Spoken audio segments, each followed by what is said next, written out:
मैं नहीं जानता कौन सा धर्म है, लेकिन मैं उस धर्म को मानता हूं जो धर्म राम ने माना। मैं उस धर्म को भी मानता हूं जो कृष्ण ने माना। मैं उस धर्म को भी मानता हूं जो देवों में प्रथम पूज्य भगवान गणेश ने माना। मैं उस धर्म की दो पंक्तियां सुनाता हूं। मेरे कई कवि मित्र मुझसे कहते हैं कि तू दो ही पंक्तियों का कवि है बस, बाकी तो तू बकवास करता है। मैं जिन दो पंक्तियों का कवि हूं मैं वो सुनाता हूं आपको। मेरे हाथ में सिर्फ इसलिए कोई दुखी रेखा नहीं है, मेरे हाथ में सिर्फ इसलिए, मेरे हाथ में सिर्फ इसलिए कोई दुखी रेखा नहीं है। माता पिता के अलावा मैंने किसी भगवान को देखा नहीं। बहुत सुंदर, बहुत सुंदर।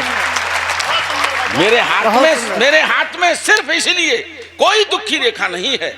माता पिता के अलावा मैंने किसी भगवान को देखा नहीं है। माता पिता के अलावा मैंने किसी भगवान को देखा नहीं है। न वो मंदिर में जाता है न मस्जिद में जाता है, फिर भी पूजा का सामान घर पर रोज लाता है। न मंदिर में जाता है न मस्जिद में जाता है, फिर भी पूजा का सामान घर पर रोज लाता है। पड़ोसियों से पूछा तो पता ये चला कि वो तो अपना सब कुछ माता पिता के चरणों में चढ़ाता है। जय हो।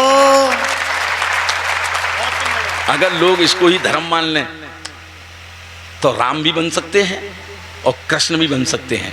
या मैं ये कहूं कि जिन्होंने इस धर्म को माना है वही राम बने हैं और वही कृष्ण बने हैं और वही गणेश बने हैं। ये मेरा अपना विश्वास है। राम क्या है? दशरथ नंदन राम ने कितने लोगों का उद्धार किया मुझे नहीं पता, लेकिन उसके नाम ने कितने लोगों का उद्धार कर दिया।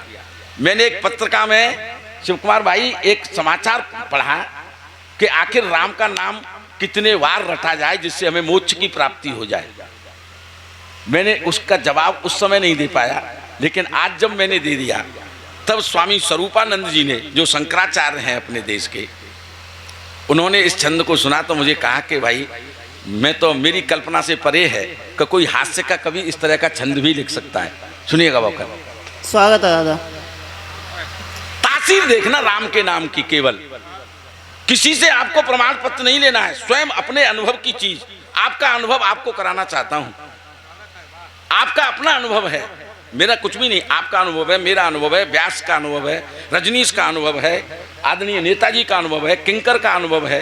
ये तो बहुत बड़े पुजारी हैं, बौखल का भी अनुभव है। आप कह करके देख लेना। अगर ऐसा सत्य प्रतीत न होता हो तो मैं आज से इस छंद को पढ़ना बंद कर दूंगा। सुनिएगा।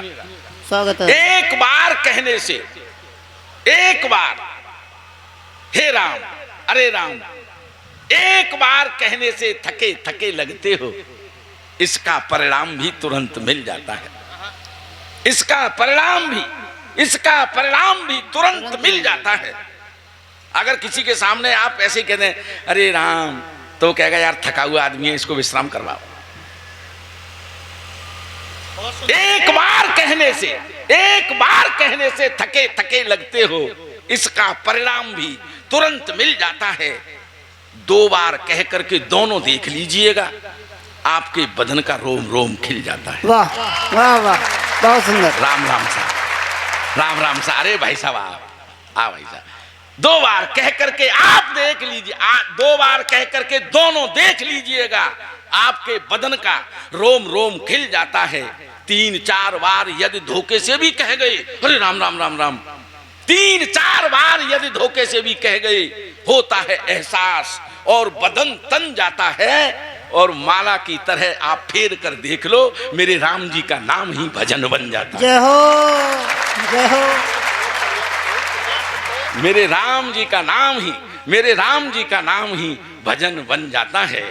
मेरे राम जी का नाम ही भजन बन जाता है। और हर प्राणी के लिए मोक्ष का द्वार खुल जाता है। हर प्राणी के लिए मोक्ष का द्वार खुल जाता है। राम जी के नाम का तो कोई क्या प्रसन्न चिन्ह लगाएगा, और किसी के लगाने से सूरज को, सूरज पर धूल उड़ाने से सूरज की चमक कम नहीं होती। राम की कोई क्या निंदा कर सकता है। और तुलसी ने बहुत सुंदर लिख दिया, भाव को भाव अनक आलस हूँ, नाम जपत मंगल दिस दसहु। मैं तो कहता हूँ एक बार कह लो उसका अलग फल है, 2 बार कहोगे अलग फल है, 3-4 बार कहोगे अलग फल है, बार बार कहोगे तो उसका अलग फल है।